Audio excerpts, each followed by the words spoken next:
আসসালামু আলাইকুম প্রিয় শিক্ষার্থী বন্ধুরা। জাতীয় বিশ্ববিদ্যালয় ডিগ্রি ফার্স্ট ইয়ারের ইনকোর্স পরীক্ষার সময়সূচি প্রকাশ করেছে এবং উক্ত নোটিশে কি বলা হয়েছে আমরা দেখব। এখানে দেখুন তারা কি বলেছে। জাতীয় বিশ্ববিদ্যালয় যে 2025 সালের ডিগ্রি পাস ও সার্টিফিকেট কোর্স প্রথম বর্ষের ইনকোর্স পরীক্ষার বিজ্ঞপ্তি। এখানে আরও বলেছে যে প্রথম ইনকোর্স পরীক্ষা শুরু হবে হচ্ছে 7/6/2026 থেকে 16/6/2026 তারিখ পর্যন্ত চলবে। আর হচ্ছে দ্বিতীয় ইনকোর্স পরীক্ষা হবে 21/6/2026 থেকে 30/6/2026 তারিখ পর্যন্ত। এবং ইনকোর্স পরীক্ষার নম্বর এন্ট্রি এটা হচ্ছে কলেজের কাজ। তো প্রথম ইনকোর্স আর হচ্ছে দ্বিতীয় ইনকোর্স পরীক্ষা এই সময়সূচি অনুযায়ী অনুষ্ঠিত হবে। এই নির্ধারিত ডেটেই অনুষ্ঠিত হবে। কলেজ থেকে আবার নোটিশ অর্থাৎ রুটিন দিবে, সেই রুটিন মোতাবেকই আপনাদের পরীক্ষা হবে। অনেকেই ভাববেন যে ইনকোর্স পরীক্ষা না দিলেও সমস্যা হবে না, অনেকেই ভাববেন বা পরীক্ষা না দিলে পরবর্তীতে কিছু হবে না, এরকম ভাবা যাবে না।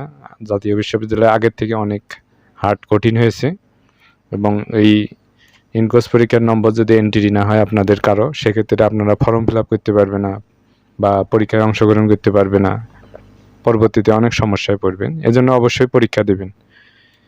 আর ইনকোর্স পরীক্ষার নিয়মাবলীর ক্ষেত্রে বলেছে কি দেখুন, ইনকোর্স পরীক্ষা গ্রহণ ও ক্লাসে উপস্থিতি মূল্যায়ন সংক্রান্ত নির্দেশিকার ভিত্তিতে নম্বর বণ্টন করতে হবে। 15 পাচ্ছেন নিয়মিত শিক্ষার্থীদের ইনকোর্স পরীক্ষার নম্বর 15 পাচ্ছেন ও ক্লাসে উপস্থিতির জন্য 5% এর মধ্যে মূল্যায়ন করতে হবে।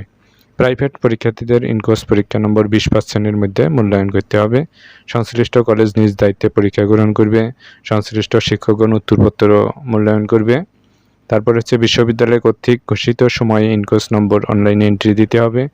শিক্ষার্থীদের ইনকোর্স নম্বর ও ক্লাসে উপস্থিতির নম্বর ব্যতীত পরীক্ষার ফর্ম পূরণ করা যাবে না। একটু আগে আমরা যে বিষয়টা বললাম যে ইনকোর্স পরীক্ষা দিলে ফর্ম ফিল আপ করতে পারবে কিনা, দেখুন নিয়মাবলী শর্তাবলীর মধ্যেও তারা বলেছে যে ইনকোর্স নম্বর আর ক্লাসে উপস্থিতির নম্বর ব্যতীত পরীক্ষার ফর্ম পূরণ করা যাবে না। অবশ্যই পরীক্ষা দিতে হবে। এজন্য ইনকোর্স পরীক্ষার শেষে নম্বর অনলাইনে এন্ট্রি দেওয়ার জন্য ইনকোর্স পরীক্ষার নম্বরপত্রের 1 কপি কলেজে সংরক্ষণ করতে হবে।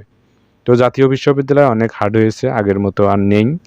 তো আপনাকে অবশ্যই পরীক্ষায় অ্যাটেন্ড করতে হবে। অনলাইনে ইনকোর্স নম্বর এন্ট্রি দেওয়ার নিয়মাবলী কীভাবে এন্ট্রি দিবে, এটা কলেজের কাজ। তো ems.nu.ac.bd এই লিঙ্কে গিয়ে ইউজার আইডি পাসওয়ার্ড দিয়ে লগ ইন করতে হবে এবং ছাত্রছাত্রীর সব নাম্বার সিস্টেম অনুযায়ী আপলোড দিতে হবে। তো কলেজে এসব কাজ। তো আপনাদের স্টুডেন্টের ক্ষেত্রে যে বিষয় যে নোটিশ প্রকাশ হয়েছে এবং পরীক্ষার সময়সূচি তারা জাতীয় বিশ্ববিদ্যালয়ে দিয়েছে এবং কলেজ থেকেও রুটিন প্রকাশ হবে।